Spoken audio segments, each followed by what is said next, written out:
Assalamualaikum warahmatullahi wabarakatuh. Selamat siang.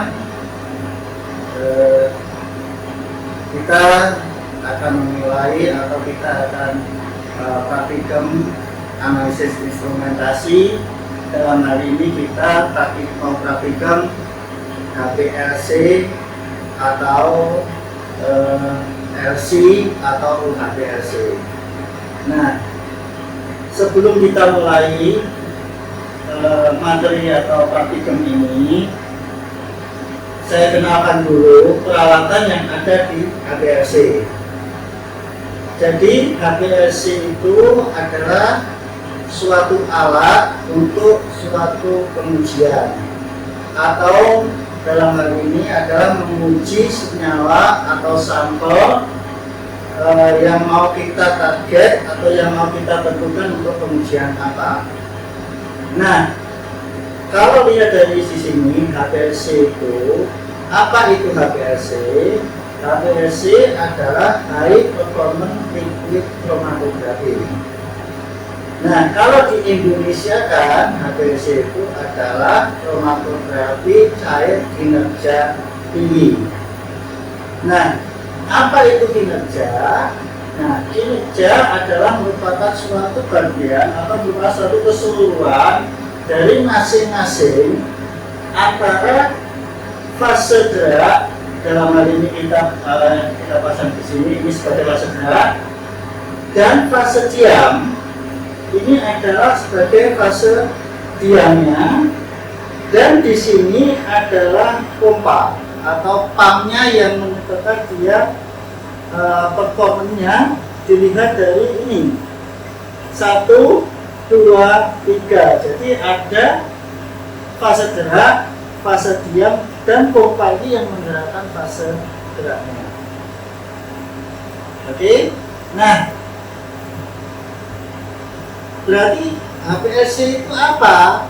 Kata kunci dari HPLC adalah di kromatografinya. Nah, apa itu kromatografi? Kromatografi adalah merupakan suatu pemisahan, atau kata kuncinya kromatografi adalah pemisahan. Nah, apakah pemisahan itu merupakan prinsip kromatografi aja? Saya rasa enggak. Banyak pemisahan-pemisahan yang dilakukan sehari-hari, contoh ekstraksi, destilasi, filtrasi, nah, dan banyak lagi. Contoh, kalau kita ngomong destilasi, prinsip daripada pemisahan pada destilasi adalah apa? Berdasarkan titik didih. Tapi kalau ekstraksi berdasarkan apa? Tingkat kelarutan pemisahannya. Nah, kalau kromatografi ini beda lagi, sama-sama pemisahannya, tapi berdasarkan pada tingkat polaritas. Ya, nah dari keseluruhan ini mungkin ada istilah like dan dislike, atau suka dan tidak suka. Oke, nah itu sebagai gambaran awal kita mau melakukan percobaan HPLC atau kromatografi. Nah, kromatografi jenisnya mungkin sudah dijelaskan, mungkin sudah dibaca bahwa kromatografi itu banyak. Ada liquid kromatografi, ada gas kromatografi, ada kolom kromatografi, dan masih banyak kromatografi yang lain.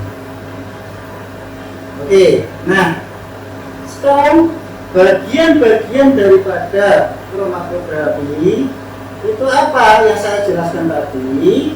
Itu adalah pada fase diam. Nah, fase diamnya ini yang merupakan pemisahan dilakukan. Contoh, saya ambil contoh yang gampang aja. Saya analogikan dengan seperti orang atau kendaraan yang mudah aja, antara traktor dan katakanlah sedan gitu. Nah, traktor dan sedan itu adalah sampelnya atau yang mau kita uji. tapi fase diamnya di sini adalah jalan. Coba dibayangkan bagaimana kalau traktor itu berjalan pada jalan aspal. Sedangkan sedan itu kita bayangkan pada jalan yang berlumpur. Nah, kira-kira dengan start yang sama atau dengan kecepatan gas yang sama, maka mana yang nyampe duluan? Nah, itu pemisahan yang terjadi. Seperti kayak orang balapan. Ya, seperti kata orang belanja. Mana dia yang lebih suka, maka banyak apa yang dia beli. Sehingga nyampe ke kasir, otomatis yang banyak dibeli atau yang suka, maka dia yang akan belakangan. Sedangkan yang hanya membeli sedikit, katakanlah yang mengambil sedikit, maka dia akan nyampe ke kasir. Nah, itu adalah analogi dari pemisahan yang terjadi pada kromatografi secara keseluruhan. Nah, kalau HPLC atau LC atau UHPLC di sini kita bicara pada liquid. Nah, liquidnya apa di sini? Ini sebagai fase geraknya.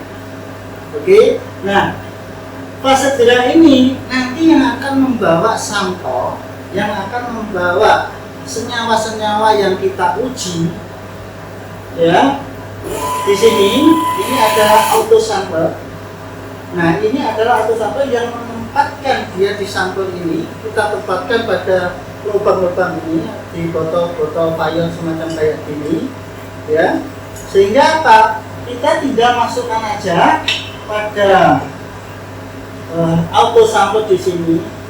Kita program pada PC sehingga nanti akan mengambil secara simultan apa yang mau kita analisis, mana yang kita analisis.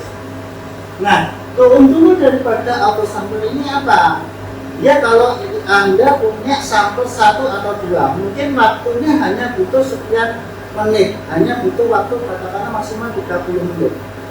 Kalau ada ratusan sampel, maka tidak mungkin suatu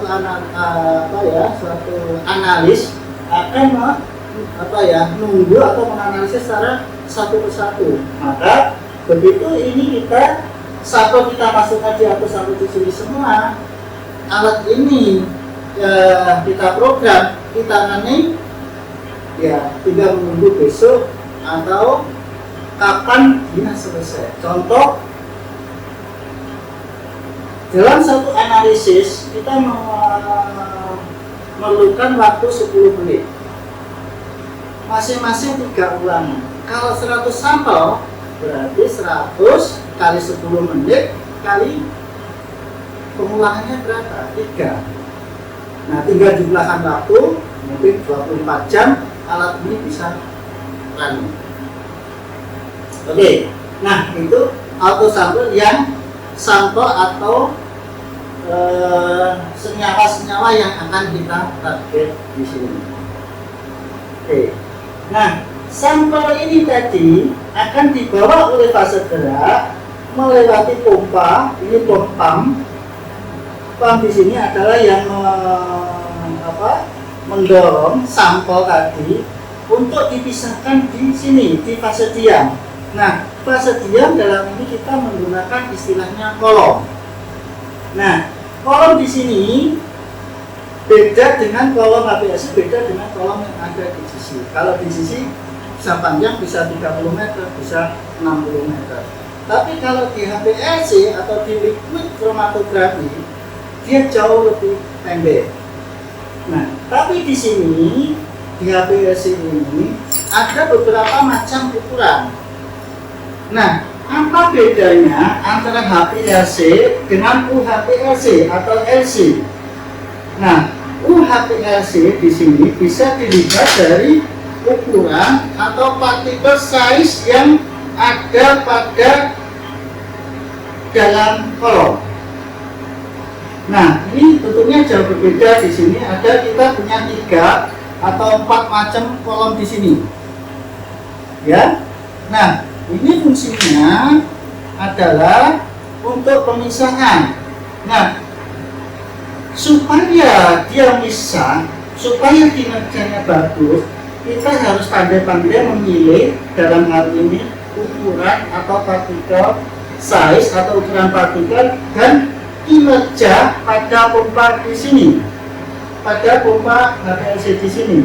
Tidak semua ukuran kolom atau ukuran partikel di sini bisa digunakan. Karena apa?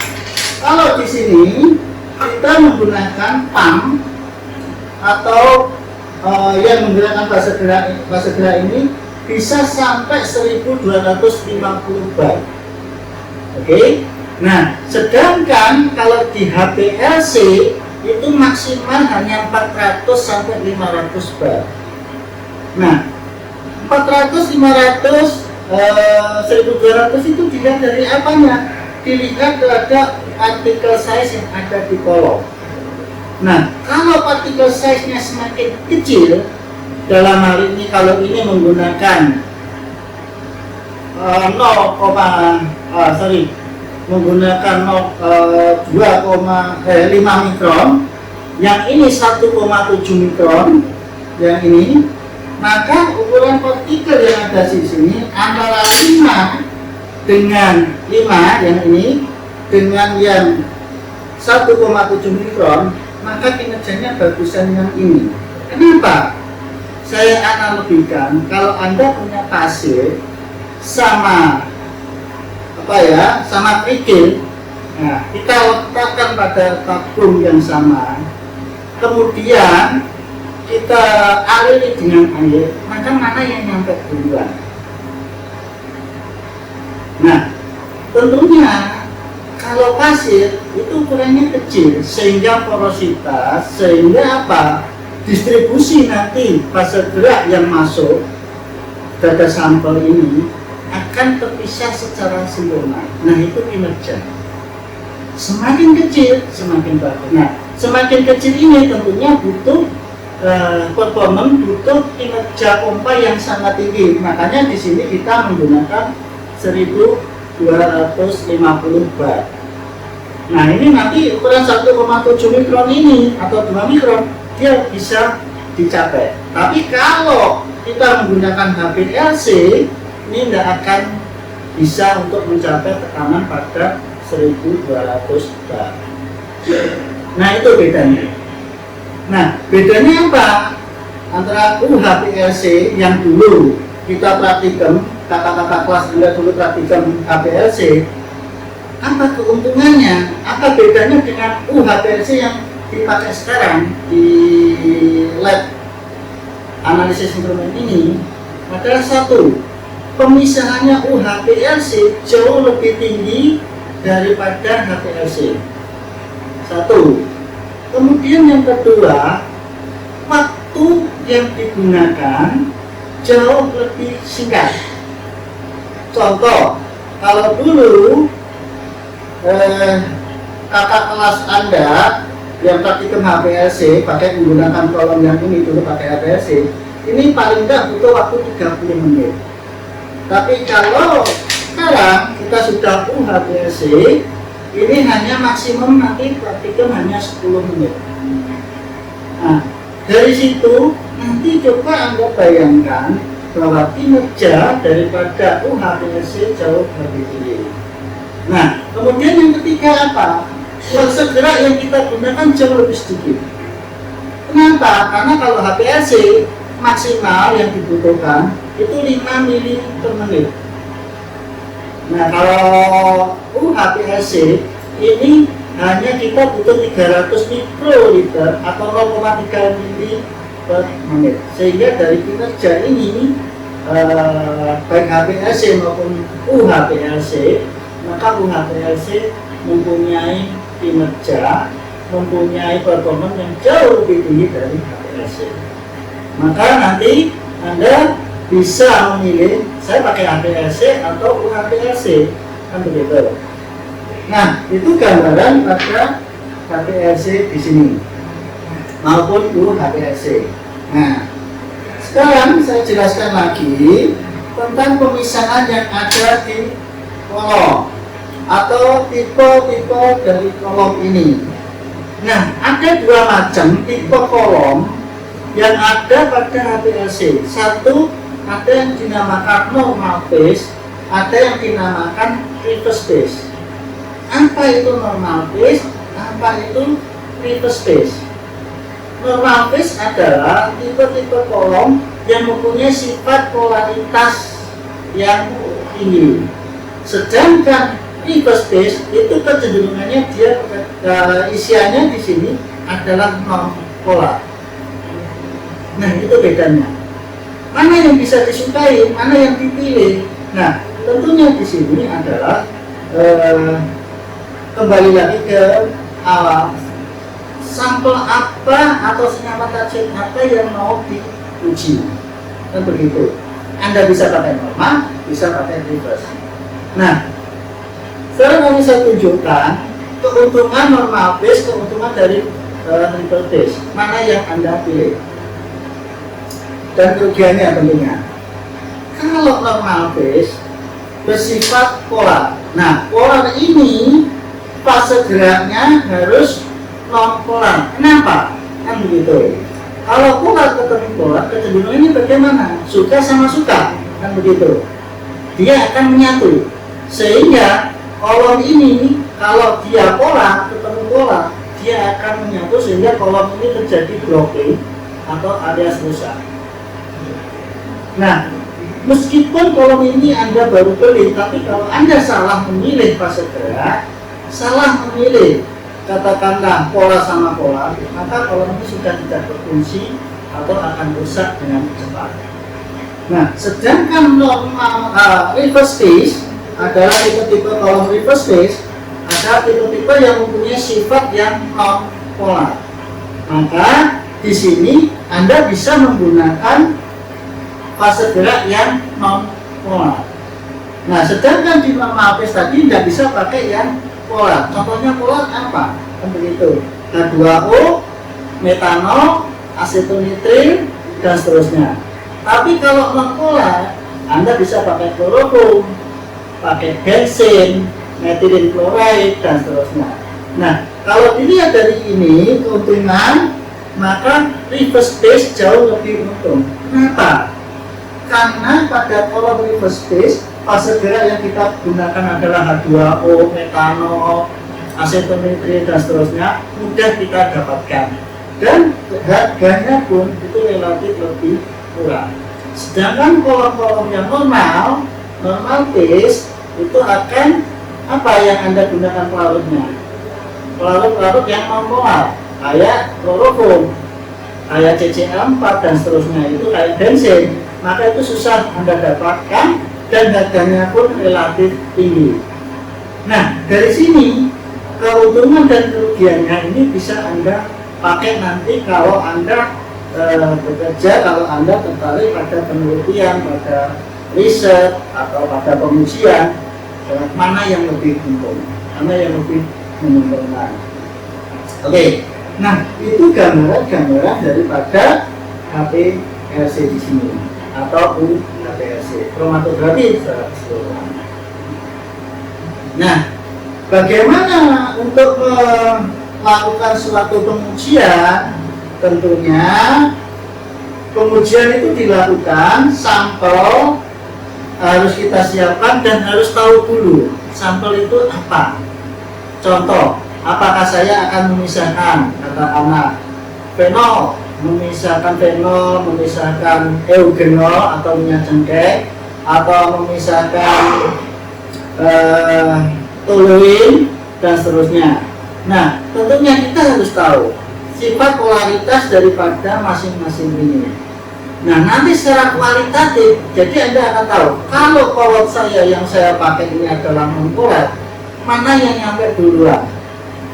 Apakah itu eugenol, apakah toluin, apakah fenol? Nah, kalau lihat dari polaritas ini, fenol merupakan apa? Senyawa yang mempunyai tingkat polaritas yang tinggi. Sama-sama ikatan bensin, tapi di situ ada OH di situ. Dibandingkan dengan toluin yang sifatnya adalah non-polar. Kenapa? Karena dia ada CH3 di atas ikatan, di atasnya ada CH3 sehingga dia non-polar. Nah, sehingga Anda bisa prediksi dalam hal ini mana yang nyampe duluan. Kalau ini yang saya pakai non polar atau reverse phase. Nah, tentunya yang nyampe duluan adalah apa? Fenol. Karena kalau di sini adalah non polar, sedangkan sampel yang masuk itu adalah polar, maka dia akan dibiarkan begini saja. Tapi kalau ketemu non, maka dia akan naik atau suka, sehingga dia ditahan. Nah, ditahannya ini berhubung ada aliran, ada tekanan di sini, dia dipaksa keluar, sehingga nanti performance atau resolusi pemisahan jauh lebih bagus kalau Anda tahu senyawa-senyawa apa yang mau diuji dan prediksikan mana yang keluar duluan.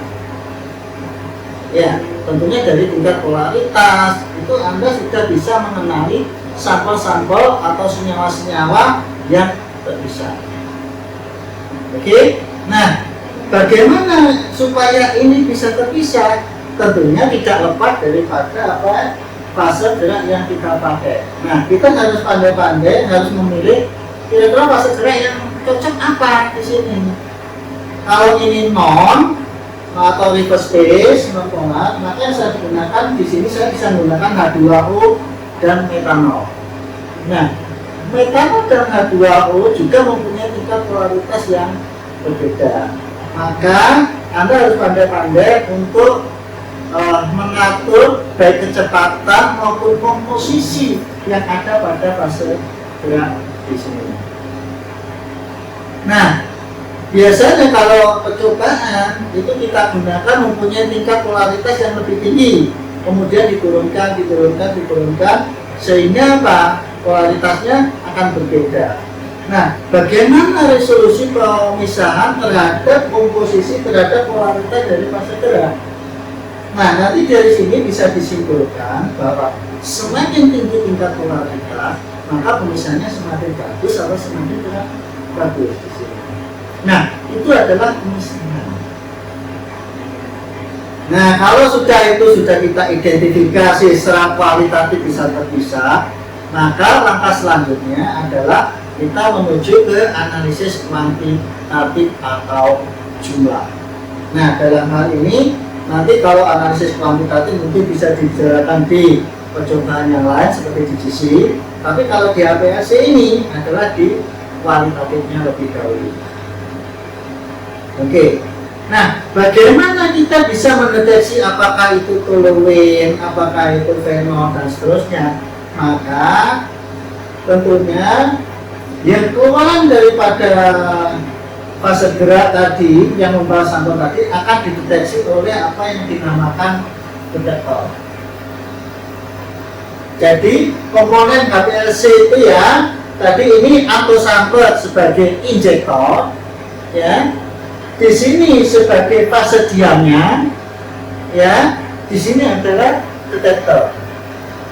Jadi HPLC kromatografi setelah perusahaan itu hanya ada 3, injektor, fase diam atau kolom, dan detektor. Banyak macam detektor yang bisa digunakan di sini, banyak macamnya untuk pengujian. Nah, makanya apanya tadi, senyawa target apa yang mau kita uji, kita harus tahu dulu. Tidak semua detektor mampu untuk mendeteksi semua senyawa yang ada di sini. Detektor ada 2 macam, ada yang sifatnya universal dan ada sifatnya yang selektif.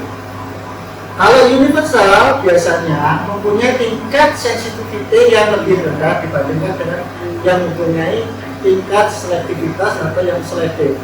Nah, kalau yang selektif biasanya mempunyai tingkat sensitivitas yang jauh lebih tinggi. Nah, ini adalah fungsi detektor.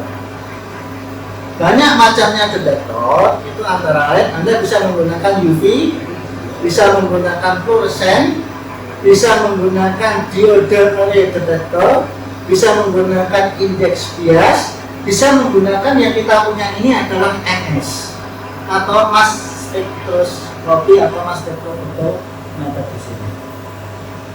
Nah, nanti untuk periode kedua kita akan jelaskan apa itu detektor MS yang sekarang ini banyak sekali digunakan untuk base-nya untuk senyawa-senyawa yang diuji secara kualitatif maupun kuantitatif di sini. Nah, kalau lihat daripada namanya massa, spektrofotometri ini massa berarti berat molekul. Nah, berat molekul nanti bisa dideteksi di sini. Katakanlah saya mempunyai sampel katakanlah pada ekstrak apa ya, mungkin daun apa begitu yang mau ditentukan oleh antioksidannya. Nah, kita bisa ambil kira-kira senyawa apa di sini. Nanti di sini bisa kita deteksi senyawa target yang kita inginkan. Nah, itu keuntungan kita mempunyai apa ya, suatu peralatan yang bisa representatif untuk mendeteksi atau untuk menguji suatu bahan. Nah, tentunya bahan-bahan yang mau kita uji seharusnya satu, mengikuti prosedur yang ada, mengikuti regulasi yang ada, bisa mengacu pada ASTM, bisa mengacu pada SNI, bisa mengajukan pada ISO dan seterusnya. Nah, nanti Anda akan lebih jauh bisa apa ya, untuk mempelajari itu di waktu yang akan datang. Nah, di sini adalah gambaran-gambaran daripada HPLC atau HPLC atau LC itu sebetulnya sama. Yang membedakan adalah di performanya atau di kinerjanya. Nah, dari sini mungkin ini hanya sekedar video aja. Mungkin waktu besok atau Anda bisa, ya semoga pandemi ini lekas berakhir sehingga kita bisa ketemu, sehingga Anda bisa mencoba di sini. Dapat semua peralatan pengujian di sini. Jangan takut sewaktu Anda untuk berbuat suatu salah. Biasanya kalau yang dulu-dulu itu kalau ada alat itu biasanya ketakutan untuk mengoperasikan atau untuk apa, itu akan apa ya, ada semacam takut-takut kalau rusak. Tapi jangan khawatir, nanti Anda lakukan, Anda berinovasi, terserah. Jangan takut suatu kesalahan, ya. Jangan takut suatu kesalahan satu dua tidak apa-apa. Cuma salah satu pesan saya adalah jangan takut suatu kesalahan, tapi jangan berhenti untuk kita belajar. Nah, itu adalah apa ya, supaya nanti Anda bisa apa ya, paling tidak kenal, sungguh-sungguh bisa memahami semua yang akan diajarkan oleh para dosen, para pengajar yang ada di Kimia Polimena. Oke, nah nanti akan saya tunjukkan bagaimana cara mengoperasikan yang ada di sini. Tentunya Anda cukup melalui dari software atau dari PC. Nah, syukur-syukur nanti kalau Anda sudah di perusahaan yang sudah terkoneksi sama online, sehingga Anda mengoperasikan, Anda mengawasi tentang kinerja dari rumah. Nah, ini nanti akan saya tunjukkan ke Anda bagaimana untuk mengoperasikannya di sini. Nah, tentunya di sini ini ya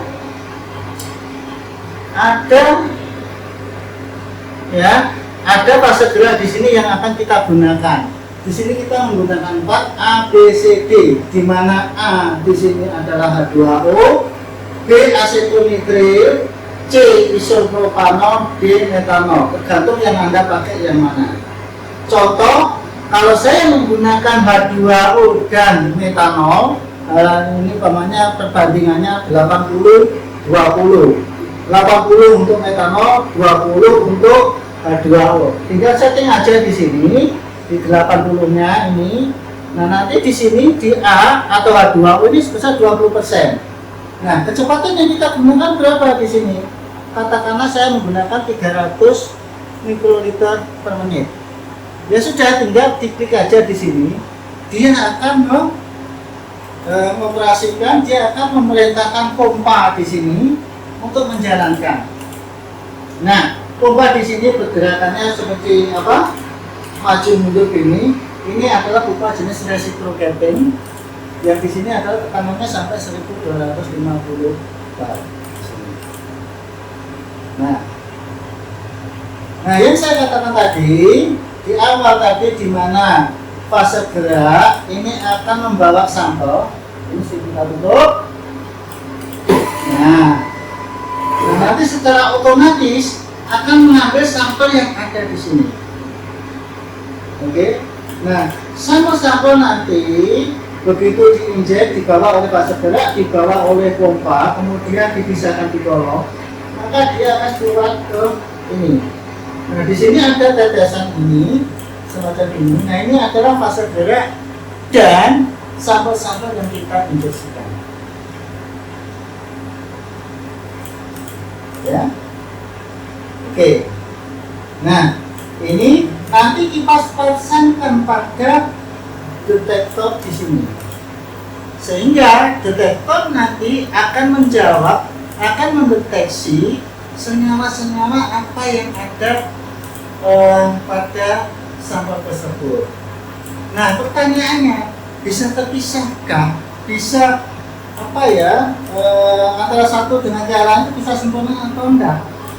Nah, tentunya secara kualitatif, pemisahan secara kualitatif bisa dihitung dengan menggunakan apa? Dengan menggunakan resolusi pemisahan, di mana 2 kali katakanlah itu pik 1 nanti akan muncul namanya kromatogram. Itu akan muncul pik 1 dengan pik yang kedua, kemudian dihitung dari situ. Nanti kita jelaskan lebih lanjut di situ. Nah, oke. Setelah ini pemisahkan, bagaimana pemisahan terjadi? Maka di sini hanya Anda tinggal running sampel yang ada di sini. Nah, satu lagi penggunaan fase gerak ini ada yang dinamakan isokratik, ada yang menggunakan gradien. Apa isokratik? Isokratik adalah senyawa apa? Fase gerak yang kita gunakan tetap, umpamanya 80-20. Tapi kalau gradien itu bisa kita variasi, kita melihat contoh umpamanya di sini Anda waktu 10 menit dengan tingkat polaritas fase gerak yang berbeda. Apakah semakin rendah tingkat polaritasnya atau semakin tinggi, maka bisa kita program di situ. Oke. Nah, bedanya dengan GC apa? Kromatografi yang lain apa? Kalau di GC mengenal istilah temperatur program atau programmable temperatur, tapi kalau di HPLC itu mengenal istilahnya gradien. Nah, kira-kira kapan kita menggunakan kromatografi ini dan kenapa kita menggunakan HPLC atau kromatografi yang lain seperti GC? Anda lihat dulu. Contoh, sampel yang mau kita uji apa? Kalau sifatnya adalah volatil atau mudah menguap, ini kurang cocok, HPLC kurang cocok untuk analisis tersebut.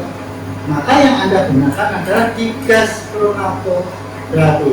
Kenapa? Gas kromatografi dia akan menganalisis senyawa yang kita analisis berbentuk fasenya berubah menjadi fase gas.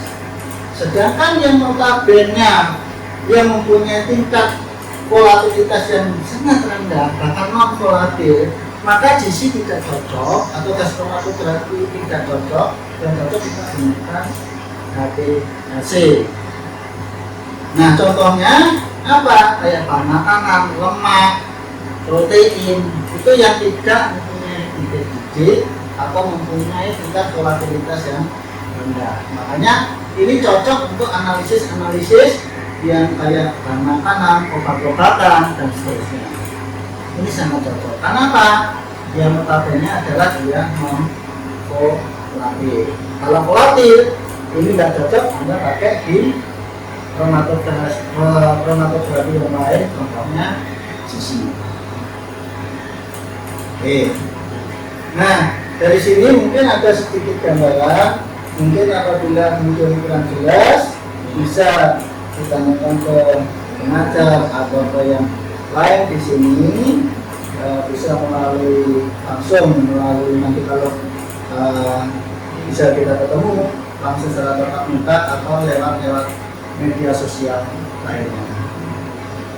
Mungkin itu. Mungkin nanti akan saya tunjukkan lagi bagaimana pengaruh pada fase gerak. Apakah tingkat polaritas fase gerak itu akan mempengaruhi tingkat pemisahan, dan kita tunjukkan pada hasil dari kromatogram yang dihasilkan. Jadi intinya di sini kalau kita simpulkan, saya jelaskan lagi bahwa kromatografi itu adalah apa kata kuncinya? Pemisahan. Nah, pemisahan berdasarkan apa? Tingkat polaritas. Nah, elemen kromatografi itu apa? Gitu. Elemen kromatografi di sini apa? Satu, injektor. Dua adalah kolomnya. Yang ketiga adalah vektor. Itu elemen daripada kromatografi. Nah, dari sini berarti kromatografi itu apa? Suatu metode pemisahan. Alatnya namanya apa? Kalau di sini namanya kromatograf. Hasilnya apa? Hasilnya adalah kromatograf. Nah, itu adalah kesimpulan yang bisa saya sampaikan pada kromatografi. Kata kuncinya apa? Ingat, kata kuncinya adalah pemisahan. Itu aja. Mungkin dari situ Anda bisa bayangkan pemisahan berdasarkan polaritas. Itu kata kuncinya. Nah, untuk selanjutnya silakan Anda untuk berkreasi, berinovasi atau mencari apa itu kromatografi, apa itu APS, apa itu GC, apa itu kromatografi kompastasi. Nah, itu ini suatu metode penting. Kira-kira saya untuk pengujian bahan itu menggunakan apa? Apakah menggunakan kromatografi, menggunakan spektroskopi, atau menggunakan alat-alat yang lain? Tentunya tidak lepas dari metode, tidak lepas dari regulasi yang disarankan. Bagaimana hasil analisis ini kita terima? Tentunya kita harus mengikuti regulasi, mengikuti aturan-aturan yang sudah ditentukan. Nah, untuk itu selanjutnya nanti akan saya tunjukkan ke hasil daripada kita percobaan dengan menggunakan aplikasi.